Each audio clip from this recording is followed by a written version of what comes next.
എഫേസ്യ ലേഖനം പഠനത്തിൻ്റെ തുടർച്ചയാണ്, രണ്ടാമത്തെ എപ്പിസോഡാണ്. ആമേൻ. വായിച്ചാട്ടെ, അതിൻ്റെ അവസാന വാക്യം 22-23 കൂടി വായിച്ചാട്ടെ. സർവവും അവന്റെ കാൽ കീഴാക്കി വെച്ച് അവന് സർവത്തിനും മീതെ തലയാക്കി എല്ലാറ്റിലും എല്ലാം നിറയ്ക്കുന്നവന്റെ നിറവായിരിക്കുന്ന അവന്റെ ശരീരമായ സഭയ്ക്ക് കൊടുക്കുകയും ചെയ്തിരിക്കുന്നു. പിതാവ് പുത്രനെ ശരീരമാം സഭയ്ക്ക് കൊടുത്തിരിക്കുക. എന്തിനാ കൊടുത്തേ? എല്ലാറ്റിലും നിറവായിരിക്കുന്ന തന്റെ ശരീരമാം സഭ ആത്മീകമായി നിറഞ്ഞു വരുവാൻ, സഭ ഉപദേശത്തിൽ പഠിച്ച് ക്രിസ്തുവിന്റെ തലയോളം വളർന്നു വരുവാൻ ആവശ്യമായ ഉപദേശ സത്യങ്ങളെല്ലാം സഭയ്ക്ക് കൊടുത്തു, തലയായിട്ട് സഭയ്ക്ക് കൊടുത്തു. പക്ഷെ ഇന്നത് കിട്ടുന്നില്ല. 109 സങ്കീർത്തനം വായിച്ചുകൊണ്ടിരിക്കുക, 155 സങ്കീർത്തനം വായിച്ചുകൊണ്ടിരിക്കുക.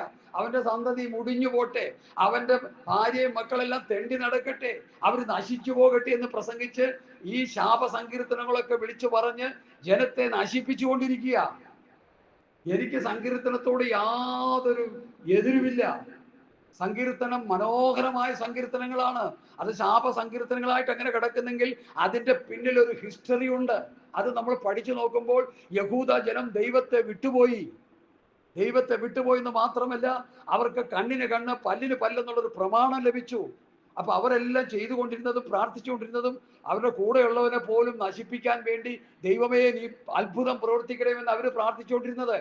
എനിക്കറിയാം, ആണ്ഡ്രതി യോഗത്തിൽ ഒരു പുതിയ നിയമ പാസ്റ്റർ എന്ന് പറയുന്ന ഒരു വ്യക്തി ആവർത്തന പുസ്തകം 28-ാം അധ്യായം എടുത്ത് വായിച്ച്, നീ പോകുന്നിടത്തെയും അനുഗ്രഹിക്കപ്പെടും, നിന്റെ കൊട്ടയും മാവും തൊട്ടിയും പട്ടിയും പൂച്ചയും എല്ലാം അനുഗ്രഹിക്കപ്പെടും എന്ന് പറഞ്ഞ് ജനത്തെ അനുഗ്രഹിച്ചു വിടുന്ന ഒരു ചരിത്രം ആണ്ഡ്രതി യോഗത്തിന്റെ പുതുവർഷത്തിന്റെ ആരംഭ ദിനത്തിൽ ഈ ആശംസ സങ്കീർത്തനം എടുത്ത് അവരെ വായിച്ച് അവരെ സന്തോഷിപ്പിച്ച് അവരെ കോരിത്തരിപ്പിച്ച് വിട്ട ചരിത്രം ഞാൻ എൻ്റെ കണ്ടുകൊണ്ട് കണ്ടതാണ്. അന്നു മുതൽ ഞാൻ പ്രസംഗിക്കാൻ തുടങ്ങി. ഇസ്രായേൽ മക്കൾക്ക് വേണ്ടി വിരചിച്ചതായ വേദഭാഗങ്ങളുടെ അടുത്ത് പുതിയ നിയമസഭയോട് പറഞ്ഞിട്ട് എന്ത് പ്രയോജനം? പുതിയ നിയമസഭയോട് പറയേണ്ടത് എന്താണ്?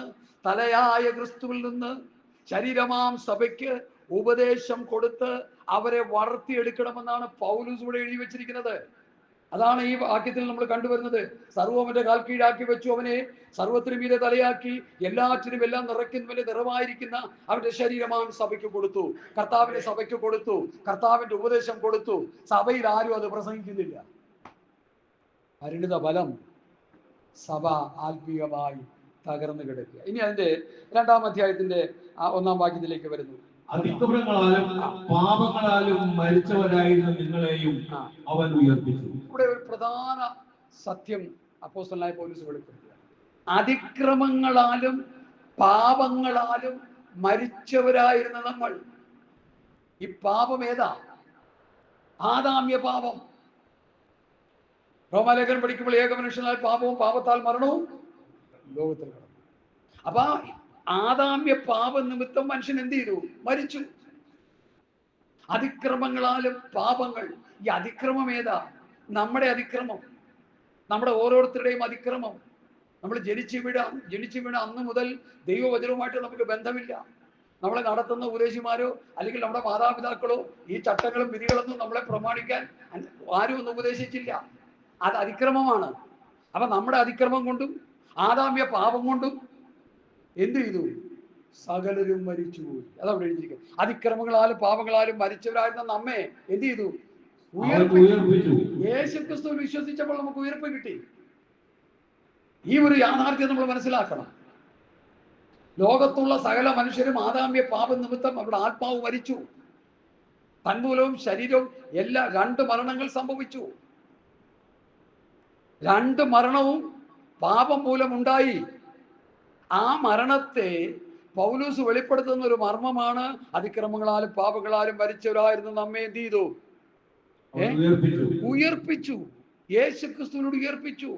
ആ ഉയർപ്പ് എന്ത് ഉയർപ്പാണെന്നുള്ളത് അത് വചനം ലിങ്ക് ചെയ്ത് പഠിക്കുമ്പോൾ നമുക്ക് മനസ്സിലാക്കാൻ കഴിയും. കൊലോസ്യ ലേഖനം 2-ാം അധ്യായത്തിന്റെ 12-ാമത്തെ വാക്യാണ് ആ ഉയർപ്പ്. അത് വന്ന് വായിച്ചാട്ടെ. സ്നാനത്തിൽ നിങ്ങൾ അവനോടുകൂടി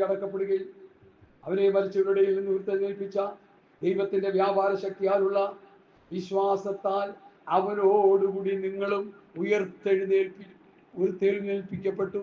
വിശ്വാസത്താൽ നമ്മൾ ഉയർത്തെഴുന്നേറ്റു. യേശു ക്രിസ്തുവിൽ വിശ്വസിച്ചപ്പോൾ ദൈവം നമ്മളെ ഉയർപ്പിച്ചു, അവൻ നമ്മെ ജീവിപ്പിച്ചു. അത് പിന്നീട് പറയുക. ഇനി അടുത്ത വാക്യത്തിലേക്ക് വരാം. എഫേസ്യ ലേഖനം 2-ന്റെ 2-ാമത്തെ വാക്യം വായിച്ചാട്ടെ. എഫേസ്യർ 2:2. എഫേസ്യർ 2:2 നമ്മുടെ ബയോഡേറ്റയാണ് അത് കേട്ടോ. 2:2 നമ്മുടെ ബയോഡേറ്റയാണ്. ഭാവിയായ മനുഷ്യന്റെ ബയോഡേറ്റ, യേശുക്രിസ്തു വിശ്വസിക്കുന്നതിന് മുൻപുള്ള മനുഷ്യന്റെ ബയോഡേറ്റയാണ് അവിടെ പൗലോസ് വെളിപ്പെടുത്തുന്നത്. അവയിൽ നിങ്ങൾ മുമ്പേ ഈ ലോകത്തിന്റെ കാലഗതിയെയും ആകാശത്തിലെ അധികാരത്തിനും അനുസരണക്കേടിന്റെ മക്കളിൽ ഇപ്പോൾ വ്യാപരിക്കുന്ന ആത്മാവിനും അധിപതിയായവരെയും അനുസരിച്ച് നടന്നു. ശിക്ഷിക്കപ്പെടുന്നതിന് മുമ്പുള്ള നമ്മുടെ അവസ്ഥ ഇതൊന്ന് ശ്രദ്ധിച്ചോണേ. ഇപ്പോൾ രക്ഷിക്കപ്പെട്ട് സന്തോഷം അനുഭവിക്കുന്ന ദൈവമക്കളായ നമ്മുടെ പഴയ അവസ്ഥയെക്കുറിച്ച് അവിടെ പൗലോസ് അത് മുമ്പ് കൃത്യമായിട്ട് എടുത്ത് പറയുന്നുണ്ട്.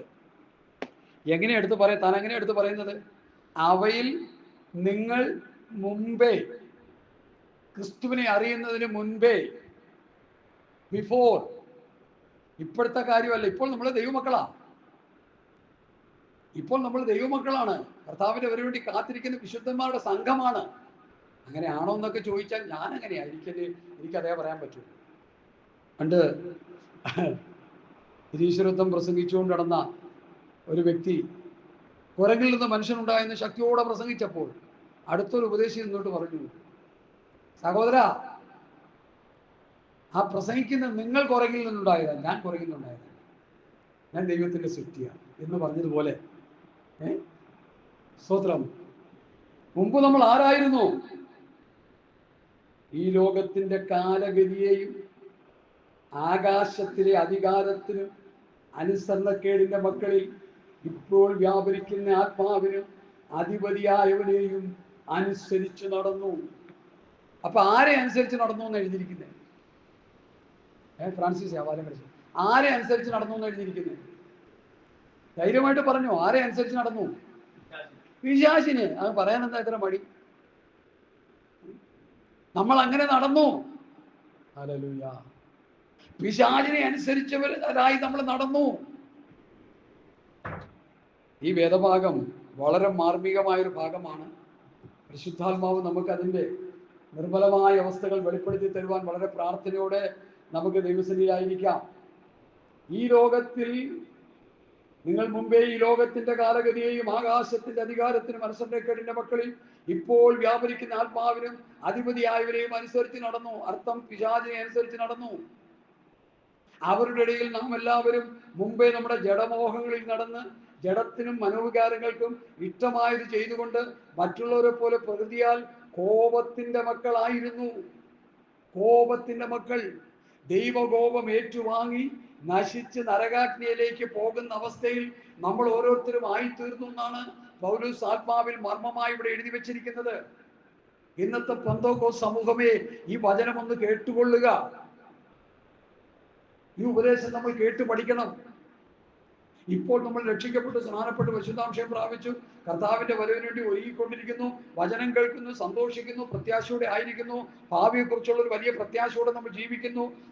നിത്യത പ്രാപിച്ചെടുക്കാം, സ്വർഗരാജ്യം പ്രാപിച്ചെടുക്കാം, 1000 ആണ്ട് വാഴ്ച പ്രാപിക്കാം. അത് കഴിഞ്ഞതിന് ശേഷം പുതിയ ആകാശം, പുതിയ ഭൂമി, കർത്താവിന്റെ വരവിൽ രൂപാന്തര ശരീരം പ്രാപിച്ച് 1000 ആണ്ട് വാഴ്ചയിലും പുതിയ ആകാശം ഭൂമിയിലേക്കും പ്രവേശിക്കാമെന്നുള്ള സന്തോഷത്തോടെ പ്രത്യാശയോടെ നമ്മൾ കാത്തിരിക്കുന്നു. നമ്മളെല്ലാവരും അങ്ങനെ കാത്തിരിക്കുന്നവരാണോ? ഞാനിത് പ്രസംഗിക്കുമ്പോൾ ഞാൻ കാത്തിരിക്കുന്നു. അതുപോലെ നിങ്ങളെല്ലാവരും കാത്തിരിക്കുന്നു. നമ്മൾ കാത്തിരിക്കുന്നു. നമ്മൾ എന്തിനാ കാത്തിരിക്കുന്നേ? കർത്താവായ യേശുക്രിസ്തു രക്ഷിതാവായി വരുമെന്ന് നാം കാത്തിരിക്കുന്നു. നമ്മളങ്ങനെ കാത്തിരിക്കുന്നു. നമ്മുടെ കൂട്ടത്തിൽപ്പെട്ടവർ അങ്ങനെ കാത്തിരിക്കുന്നവരാണോ? ഇന്ന് പൽക്കാലം വിചിന്തനം നടത്തുക. അങ്ങനെ കാത്തിരിക്കുന്നില്ലെങ്കിൽ നമ്മൾ ആ കാത്തിരിപ്പിലേക്ക് നമ്മൾ വരുവാൻ ഇന്ന് പൽക്കാലം നമുക്ക് നമ്മെ തന്നെ ദൈവത്തിൽ ഏൽപ്പിച്ചു കൊടുക്കാം. Hallelujah, hallelujah, hallelujah, hallelujah. സ്തോത്രം, സ്തോത്രം, സ്തോത്രം. അവരുടെ ഇടയിൽ നാം എല്ലാവരും മുൻപേ ജഡമോഹങ്ങളിൽ നടന്ന് ജഡത്തിനും മനോഹാരികൾക്കും ഇഷ്ടമായത് ചെയ്തുകൊണ്ട് മറ്റുള്ളവരെ പോലെ പ്രകൃതിയാൽ കോപത്തിന്റെ മക്കളായിരുന്നു. എഫേസ്യ ലേഖനം 2-ാം അധ്യായത്തിന്റെ 1 മുതൽ ഉള്ള വാക്യങ്ങളാണ് നമ്മൾ വായിച്ചു പഠിച്ചുകൊണ്ടിരിക്കുന്നത്. ഇനി മുമ്പ് നമ്മൾ ആരായിരുന്നു എന്നുള്ളത് അതേ അധ്യായത്തിൽ 1-2 വാക്യങ്ങളിലൂടെ നമുക്ക് ധ്യാനിക്കാം. അതേ അധ്യായത്തിന്റെ എഫേസ്യർ 2-ന്റെ 11-12 വാക്യങ്ങൾ കൂടി വായിച്ചാൽ. ആകയാൽ നിങ്ങൾ മുമ്പേ പ്രകൃതിയാൽ ജാതികളായിരുന്നു, ജഡത്തിൽ കയ്യാലുള്ള പരിച്ഛേദനയേറ്റു, പരിച്ഛേദനക്കാർ എന്ന് പേരുള്ളവരാൽ അഗ്രജന്മക്കാർ എന്ന് വിളിക്കപ്പെട്ടിരുന്നു. അക്കാലത്ത് നിങ്ങൾ ക്രിസ്തുവിനെ കൂടാതെയുള്ളവരും ഇസ്രായേൽ പൗരതയോട് സംബന്ധമില്ലാത്തവരും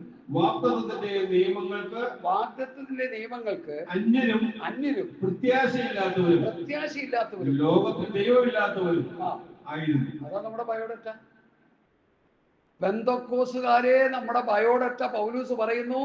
എഫേസ്യർ 2-ാം അധ്യായത്തിന്റെ 2, 3, 11, 12 വാക്യങ്ങളായിരുന്നു നമ്മുടെ ബയോഡറ്റ. ഇത് നമ്മൾ മനസ്സിലാക്കണം.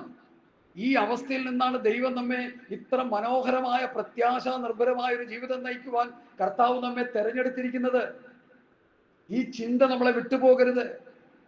തെറ്റിലേക്കും പാപത്തിലേക്കും എടുത്തു ചാടുമ്പോൾ ചിന്തിച്ചോണം, മുമ്പ് ഞാൻ ആരായിരുന്നു? പിശാചിനാൽ ഭരിക്കപ്പെട്ടവൻ ആരായിരുന്നു? ഇപ്പോൾ ഞാൻ ആരായിരിക്കുന്നു? കർത്താവിന്റെ മകനായി, കർത്താവിന്റെ മകളായിരുന്നു. PS അച്യുതാനന്ദൻ മരിച്ച് ഡെഡ് ബോഡി എടുത്തുകൊണ്ടിരിക്കുന്ന സമയത്ത് ഒരു കൂട്ടം യുവാക്കളും, അവിടെ യുവാക്കളെന്നോ പ്രായഭേദമെന്നോ ഇല്ലോ, എല്ലാവരും വിളിച്ചു, ഇല്ല ഇല്ല, മരിച്ചിട്ടില്ല, PS മരിച്ചിട്ടില്ല, ഞങ്ങളിലൂടെ ജീവിക്കുന്നു, ഞങ്ങളുടെ ഉള്ളിൽ ജീവിക്കുന്നു. എനിക്കത് കേട്ടപ്പോ എന്റെ ഹൃദയത്തിൽ ഒരു കൊള്ളിയാൻ വീണു. നമ്മുടെ ഉള്ളിൽ ആരാടാ ജീവിക്കുന്നത്? നമ്മുടെ ഉള്ളിൽ കർത്താവ് ജീവിക്കുന്നുണ്ടോ? എന്നെ കേൾക്കുന്ന പെന്തക്കോസ്ത് സമൂഹമേ, നമ്മുടെ ഉള്ളിൽ കർത്താവ് ജീവിക്കുന്നുണ്ടോ? കൊടിയേരി മരിച്ചപ്പോൾ പറഞ്ഞു, ഇല്ല ഇല്ല, മരിച്ചിട്ടില്ല, കൊടിയേരി ബാലകൃഷ്ണൻ മരിച്ചിട്ടില്ല, ഞങ്ങളിലൂടെ ജീവിക്കുന്നു. EMS മരിച്ചപ്പോഴും ഇല്ല ഇല്ല, മരിച്ചിട്ടില്ല, ഞങ്ങളുടെ ഉള്ളിൽ EMS ജീവിക്കുന്നു. അച്യുതാനന്ദൻ മരിച്ചപ്പോഴും, ഇനി ഉമ്മൻചാണ്ടി മരിച്ചപ്പോഴും ഒരിക്കലും മരിച്ചിട്ടില്ല, ഞങ്ങളുടെ ഉള്ളിൽ ജീവിക്കുന്നു. ദൈവമക്കളെ, ആ മുദ്രാവാക്യം വിളിച്ച് ഒരാഴ്ച കഴിഞ്ഞപ്പോൾ അതൊക്കെയാണ് പോയി. ഇപ്പൊ അവരവർ തന്നെ ജീവിച്ചുകൊണ്ടിരിക്കുക. പിന്നെ മുതലക്കണ്ണീരൊഴുക്കും. അദ്ദേഹം ഉണ്ടായിരുന്നെങ്കിൽ ഞങ്ങൾക്ക് വീട് കിട്ടി, അത് കിട്ടി, ഇത് കിട്ടി എന്നൊക്കെ പറഞ്ഞ് സന്തോഷിക്കുക, കാര്യമൊക്കെ ശരിയാണ്. പക്ഷേ ഗലാത്യ ലേഖനം 2-ാം അധ്യായത്തിന്റെ 20-ാം വാക്യം ഒന്ന് വായിച്ചാൽ അവിടെ എന്താ പൗലോസ് പറയുന്നത് നോക്കാം. ഹല്ലേലൂയ, സ്തോത്രം സ്തോത്രം സ്തോത്രം. വായിച്ചാൽ ഗലാത്യർ 2:20. ഞാൻ ക്രിസ്തുവിനോടുകൂടി ക്രൂശിക്കപ്പെട്ടിരിക്കുന്നു. ഞാൻ ക്രിസ്തുവിനോടുകൂടെ ക്രൂശിക്കപ്പെട്ടിരിക്കുന്നു. ഇനി ജീവിക്കുന്നത് ഞാനല്ല, ക്രിസ്തു അത്രേ എന്നിൽ ജീവിക്കുന്നു.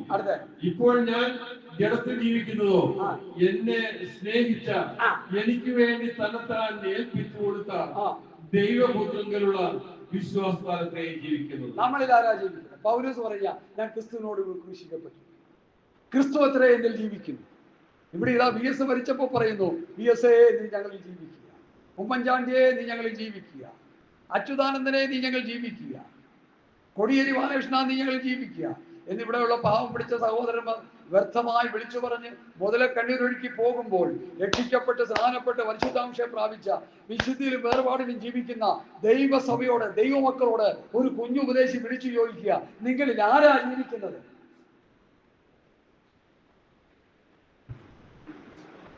പത്രോസ് കൂടെ നടന്നു. ഇവിടെ പ്രിയ താണ്ടദാസൻ ആ വാക്ക് ആദ്യം കൊണ്ട് പറയാനിടയാന്ന് എൻ്റെ ഓർമ്മ. കൂടെ നടന്ന് അപ്പം തിന്ന് കാര്യങ്ങളൊക്കെ പറഞ്ഞ് സന്തോഷിച്ചൊക്കെ ജീവിച്ചുകൊണ്ടിരുന്നു. മുമ്പോട്ട് പോയി യേശുക്രിസ്തുവിന്റെ ക്രൂശീകരണവും ഉയർപ്പും കർത്താവ് ഒരു ചെറിയ തോതിൽ അങ്ങോട്ട് വെളിപ്പെടുത്തിയപ്പോ പത്രോസിനെ കർത്താവ് എങ്ങനെയാ ശാസിച്ചത്? വിചാരിച്ചു. കൂടെ നടന്നവൻ അങ്ങനെ ശാസിക്കാനുള്ള കാരണം എന്താ? കാരണം അച്ഛൻ പറഞ്ഞില്ല എന്താ കാരണം? അപ്പൊ മനുഷ്യൻ്റെതായി ചിന്തിച്ച്, ഈ ലോകത്തിന്റെ രീതികളൊക്കെ ചിന്തിച്ച്, ഈ ലോകത്തിന്റെ ഗതിവിധികൾക്കനുസരിച്ച് ജീവിച്ചുകൊണ്ടിരുന്നാൽ നമ്മൾ സാത്താന്റെ സന്തതികളാണെന്ന് കർത്താവ് പറഞ്ഞതിൽ നിന്നും ഒരു ഗുണപാഠം ഇന്ന് പകൽക്കാലം ദൈവമക്കൾ പഠിച്ചേ മതിയാകൂ.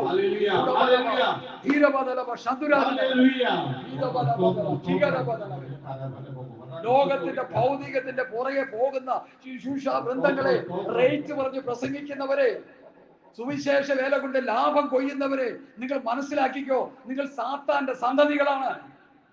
ഇന്ന് പകൽക്കാലം മടങ്ങി വാ, യഥാസ്ഥാനപ്പെടെ. കൂടെ നടന്ന അപ്പം തിന്നവനെയാണ് കർത്താവ് വിളിച്ചത് പോപിശാചി. നമ്മളെ പിന്നെ എന്താ വിളിക്കുന്നത്? ഞാൻ ചിന്തിക്കുന്നത് നമ്മളെ പിന്നെ വിളിക്കുന്നത് എന്താ? പിശാചിന്റെ ഏറ്റവും ആദ്യത്തവന്റെ പേരെന്താ? മറച്ചായങ്ങോട്ട് ലൂസിഫറെ. അത് ലൂസിഫറെ നമ്മളോട് പറയും. പിശാച് എന്നല്ല പറഞ്ഞത്. മനസ്സിലായോ? ഈ വചനത്തിന്റെ വെളിപ്പാടുകൾ ഇന്ന് പകൽക്കാലം സ്വർഗം നമുക്ക് വെളിപ്പെടുത്തി തരുന്നത് എന്തിനാന്ന് ചോദിച്ചാൽ കർത്താവിന്റെ വരവായി. നമ്മൾ നഷ്ടപ്പെട്ടു പോകരുത്, നമ്മൾ നശിച്ചു പോകരുത്,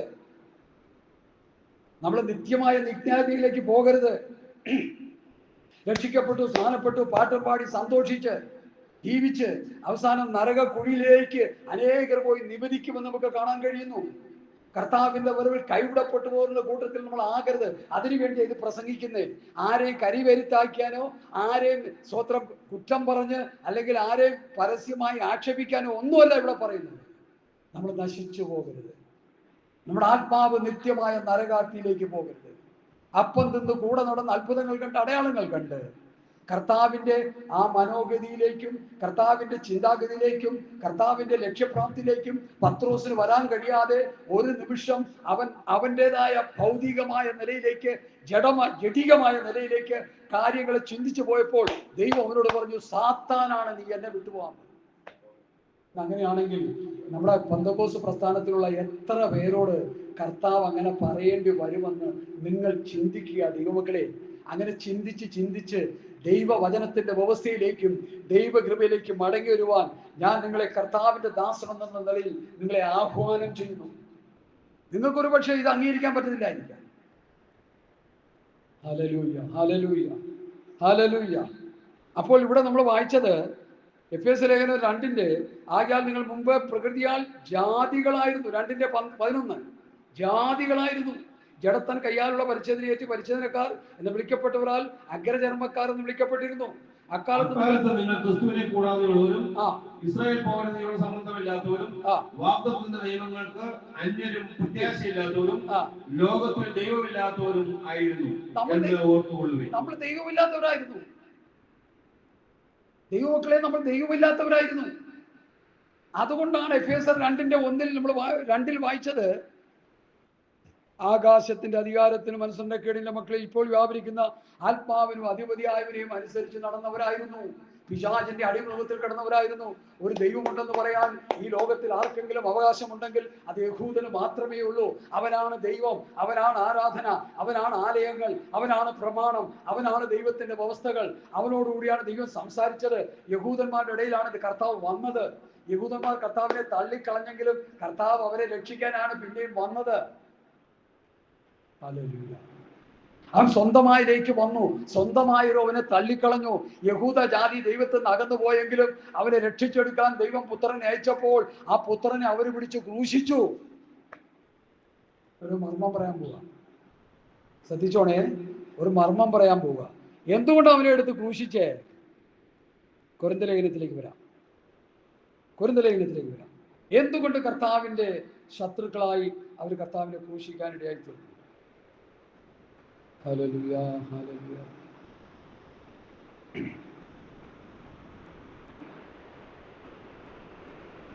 1 കൊരിന്ത്യർ ലേഖനം 1-ാം അധ്യായത്തിൽ 2-ാം അധ്യായത്തിന്റെ 6 മുതലുള്ള വാക്യം.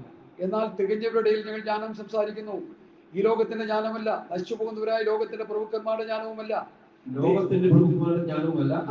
ദൈവം ലോക സൃഷ്ടിക്ക് മുമ്പേ നമ്മുടെ തേജസ്സിനായി മുൻ നിയമിച്ചതും മറഞ്ഞിരിക്കുന്നതുമായ ദൈവത്തിന്റെ ജ്ഞാനമത്രേ മർമ്മമായി ഞങ്ങൾ പ്രസ്താവിക്കുന്നു. അപ്പൊ യേശുക്രിസ്തുവിനെ കുറിച്ചാണ് അവർ പ്രസംഗിക്കുന്നത്. പൗലോസ് പറഞ്ഞു വെക്കുന്നത് അടുത്ത അത് ഈ ലോകത്തിന്റെ പ്രസ്താവിക്കുന്നു. അത് ഈ ലോകത്തിന്റെ പ്രഭുക്കന്മാർ ആരും അറിഞ്ഞില്ല. അറിഞ്ഞിരിക്കുന്നു എങ്കിൽ അവർ തേജസ്സിന്റെ കർത്താവിനെ ക്രൂശിക്കുകയില്ലായിരുന്നു. അറിഞ്ഞിരുന്നു എങ്കിൽ അവർ തേജസ്സിന്റെ കർത്താവിനെ ക്രൂശിക്കുകയില്ലായിരുന്നു. അവ യേശുവാണെന്ന് അവർ അറിഞ്ഞില്ല. അറിയാതെ അവർ പിടിച്ച് ക്രൂശിച്ചു. അവർ അറിഞ്ഞില്ലെങ്കിൽ ക്രൂശിക്കത്തില്ലായിരുന്നു. അവിടെ ഒരു മർമ്മമുണ്ട്, ചിന്തിച്ചോണേ. ഹല്ലേലൂയ. അവർ ക്രൂശിച്ചത് കൊണ്ടാണ് രക്ഷ നമുക്ക് വന്നത്. യേശുക്രിസ്തുവിനെ ക്രൂശിലൂടെയുള്ള രക്ഷ നമ്മൾ പ്രസംഗിക്കുന്നതിന്റെ കാരണം അവരറിയാതെ യേശുക്രിസ്തുവിനെ ക്രൂശിച്ചു പോയി. ഹല്ലേലൂയ. അവർ ക്രൂശിച്ചത് കൊണ്ടാണ് ജാതികളിലേക്ക് ദൈവം കൈനീട്ടിയത്. അപ്പോസ്തലന്മാരുടെ പ്രവൃത്തി പുസ്തകത്തിൽ ഇങ്ങനെ പറയുന്നുണ്ട്, യഹൂദന്മാരുടെ സുവിശേഷം പറഞ്ഞപ്പോൾ അവരാരും അംഗീകരിക്കുന്നില്ല. അപ്പൊ അവർ പറയാ, ഞങ്ങൾ ഇതാ പൊടി തട്ടിക്കളഞ്ഞിട്ട് ഞങ്ങൾ ജാതികളിലേക്ക് പോവുക. നിങ്ങൾ ഇത് അംഗീകരിക്കുന്നില്ലെങ്കിൽ ഞങ്ങൾ ജാതികളിലേക്ക് പോവുക. കൊർന്നല്യോസിന്റെ ഭവനത്തിൽ ദൈവം ദൂതനെ അയച്ച് ജാതികനായ കൊർന്നല്യോസിനെ വിടിവിക്കാനുള്ള കാരണം സുവിശേഷം യഹൂദന്മാർ തള്ളിക്കളഞ്ഞു. ദൈവസഭയുടെ ചരിത്ര പുസ്തകമാണ് പ്രവൃത്തി പുസ്തകം. പുതിയ നിയമസഭയുടെ ആദ്യത്തെ അവരുടെ ചരിത്ര പുസ്തകം, അവരുടെ പ്രവർത്തനങ്ങളും ഉപദേശങ്ങളും വാക്കിനാൽ തന്ന പ്രമാണം പ്രവൃത്തി പുസ്തകത്തിലാണ്. ആ പുസ്തകം നമ്മൾ പഠിക്കുമ്പോൾ പല യഹൂദന്മാരോടും ഉപദേശം പറഞ്ഞിട്ട് അവരെന്ത് ചെയ്തു? അവരെല്ലാം അത് തള്ളിക്കളഞ്ഞു. അപ്പോൾ ശിഷ്യന്മാർ പറഞ്ഞു, നിങ്ങൾ ഈ ഉപദേശം തള്ളിക്കളയുന്നെങ്കിൽ ഞങ്ങൾ കാലിലെ പൊടി തട്ടിക്കളഞ്ഞ് ഞങ്ങൾ യഹൂദന്മാരിലേക്ക് പോവുകയാണെന്ന്, ജാതികളിലേക്ക് പോവുകയാണെന്ന് പറഞ്ഞ് അവർ പോകാനിടയായ ചരിത്രങ്ങൾ ഒട്ടനവധി അവിടെ നമുക്ക് കാണാൻ കഴിയും. സ്തോത്രം, സ്തോത്രം. ഇനി ഞാൻ ആ വിഷയത്തിലേക്ക് മടങ്ങി വരിക. അപ്പോൾ ഇവിടെ നിങ്ങൾ മുമ്പ് പ്രകൃതിയാൽ ജാതികളായിരുന്നു, അല്ലേ? ജഡത്തിൽ കയ്യാലുള്ള പരിച്ഛേദനയേറ്റ ഗ്രഹമക്കാർ എന്ന് വിളിക്കപ്പെട്ടിരുന്നു. അക്കാലത്ത് നിങ്ങൾ ക്രിസ്തുവിനെ കൂടാതെയുള്ളവരും ഇസ്രായേൽ പൗരതയോട് സംബന്ധമില്ലാത്തവരും വാഗ്ദത്തത്തിന്റെ നിയമങ്ങൾക്ക് അന്യരും പ്രത്യാശയില്ലാത്തവരും ലോകത്തിൽ ദൈവമില്ലാത്തവരും ആയിരുന്നു എന്ന് ഓർത്തുകൊള്ളുവീൻ. ഈ ജാതികളായിരുന്നു എന്ന് 11-ാം അധ്യായത്തിൽ പറയുന്നുണ്ട്. മുമ്പ് നിങ്ങൾ ജാതി. ഈ ജാതികൾ ആരാണെന്ന് നോക്കാം. എടുക്കാം എഫേസ്യ ലേഖനം 4-ാം അധ്യായത്തിന്റെ 17, 18, 19 വാക്യങ്ങൾ വായിക്കാം. ജാതികൾ ആരായിരുന്നു? ജാതികൾ ആരാണെന്ന് പഠിക്കട്ടെ. 4-ാം അധ്യായത്തിന്റെ 17, 18, 19 വാക്യങ്ങൾ.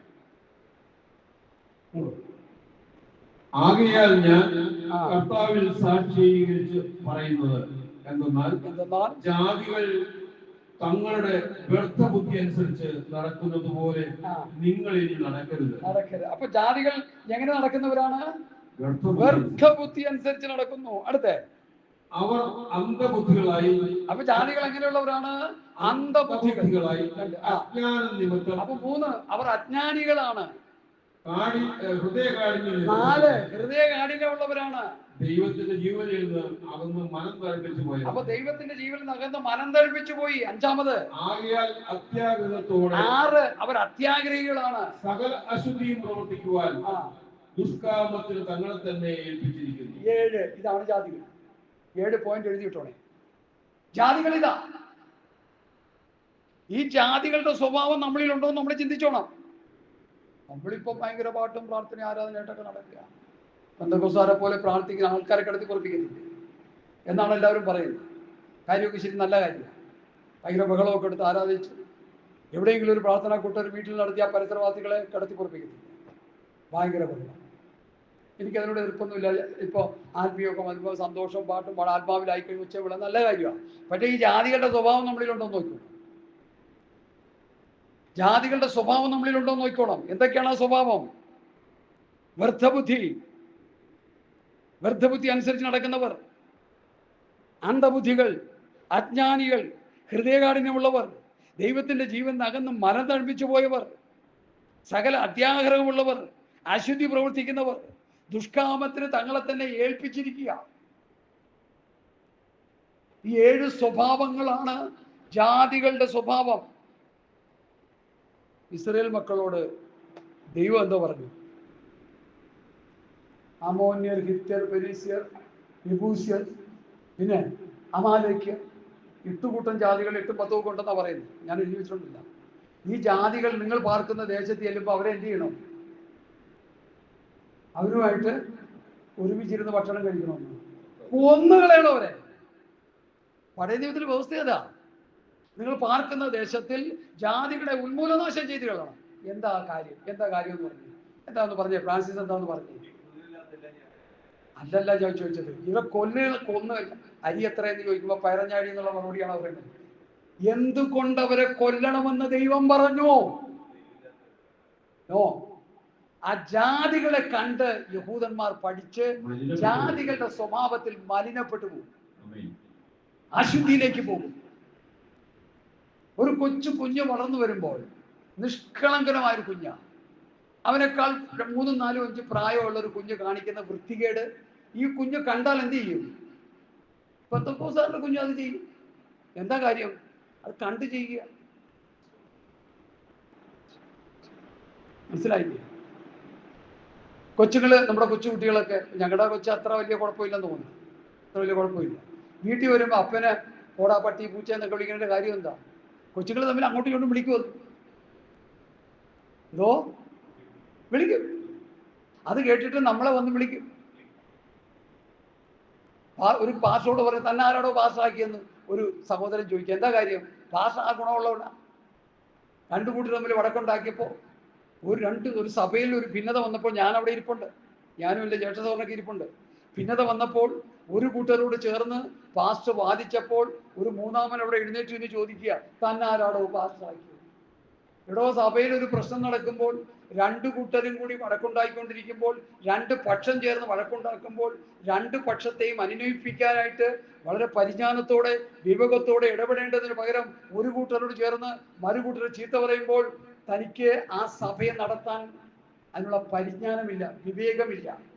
അവിടെ രണ്ടു കൂട്ടരെയും ശാന്തമാക്കിയിട്ട് സഭായുഗം കഴിഞ്ഞതിന് ശേഷം സഹോദരിമാരെല്ലാം പറഞ്ഞു വിട്ട്, കുഞ്ഞുങ്ങളായിട്ടുള്ളവരെല്ലാം പറഞ്ഞു വിട്ട്, ഈ വടക്കാളികളെ അവിടെ പിടിച്ചു നിർത്തി അവരെ അങ്ങോട്ടും ഇങ്ങോട്ടും എന്താ നിങ്ങളുടെ പ്രശ്നം ചോദിച്ച് മനസ്സിലാക്കി അവരെ അനുനയത്തിലേക്ക് കൊണ്ടുവരാൻ ദൈവമാക്കി വെച്ച ശുശ്രൂഷന്മാർക്ക് കഴിയുന്നത്. അതാ എൻ്റെ കാര്യം, അല്ലാത്തവർക്ക് പറ്റത്തില്ല. ഹല്ലേലൂയ. ഇവിടെ ജാതികൾ എന്ന് പറയുന്ന ഒരു ഗ്രൂപ്പ് ഇസ്രായേൽ ജനം പാർക്കുന്ന ദേശത്തൊക്കെ ഉണ്ടായിരുന്നു. ദൈവം അവരോട് പറഞ്ഞു, സ്തോത്രം, ന്യായാധിപന്മാരുടെ പുസ്തകം എടുത്താട്ടെ, ന്യായാധിപന്മാരുടെ പുസ്തകം, ആവർത്തനം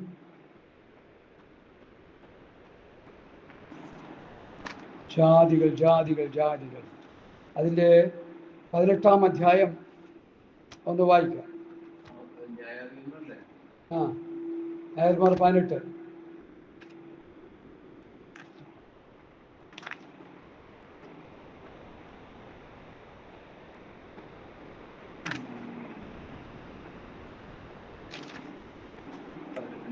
പതിനെട്ടിന് 1-2 വാക്യം വായിച്ചോ.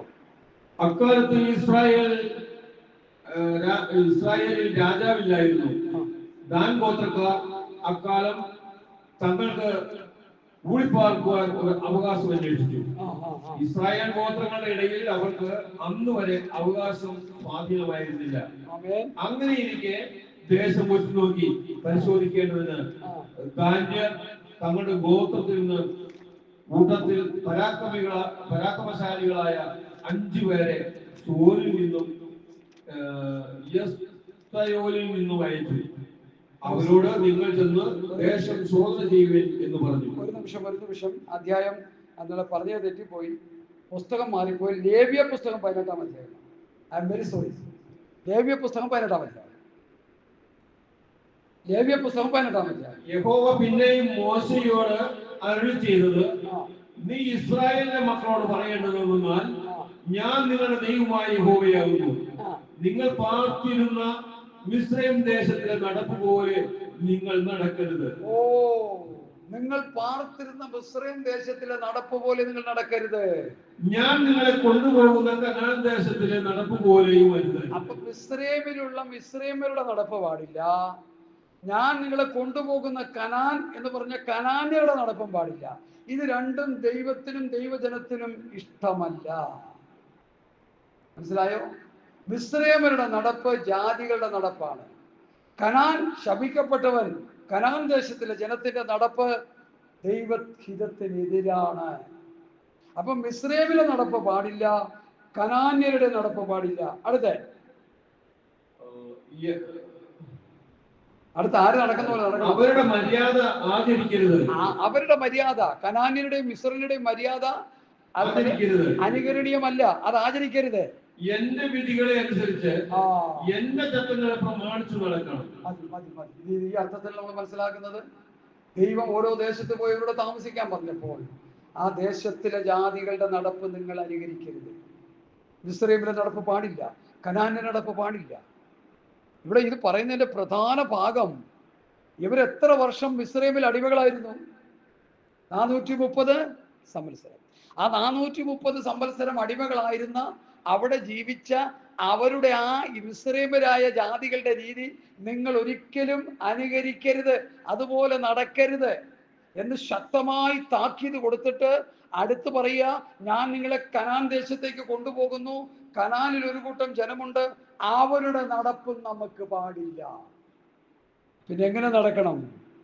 നിങ്ങളുടെ ദൈവമായ യഹോവ ഞാനാണ്, എന്റെ ചട്ടങ്ങളും ന്യായങ്ങളും നിങ്ങൾ പ്രമാണിക്കണം. മോശയ്ക്ക് കൊടുത്ത ചെയ്യുന്ന മനുഷ്യൻ അവയാൽ ജീവിക്കും. അതിന്റെ അർത്ഥം യഹോവയായ ദൈവം മോശയ്ക്ക് ഒരു ചട്ടങ്ങളും വിധികളും കൊടുത്തു. ആ വിധികൾ പ്രമാണിച്ച് നമ്മൾ നടക്കണം. നമ്മുടെ വിഷയം ജാതികൾ എന്നുള്ളതാണ്. എഫേസ് ലേഖനം അതിന്റെ 4-ാം അധ്യായത്തിന്റെ 17-ാം വാക്യം തൊട്ട് വായിച്ചു വരുമ്പോൾ ജാതികളുടെ വലിയ ഒരു സ്വഭാവം, ആ വിശേഷത എന്ന് പറയാൻ പറ്റത്തില്ല, അവരുടെ സ്വഭാവ വൈകല്യത കാണാൻ കഴിയും. 7 കൂട്ടം കാര്യങ്ങളാണ് അവിടെ ഉള്ളത്. വ്യർത്ഥബുദ്ധി അനുസരിച്ച് നടക്കുന്നവരായി പോകരുത്.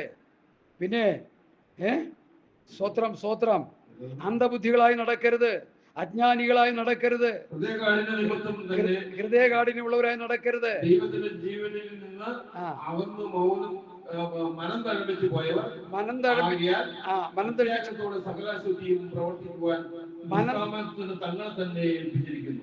തഴപ്പിച്ചു പോയവർ, അത്യാഗ്രഹം, അശുദ്ധി, ദുഷ്കാമം. ഈ മനം തഴപ്പിച്ചു പോയാൽ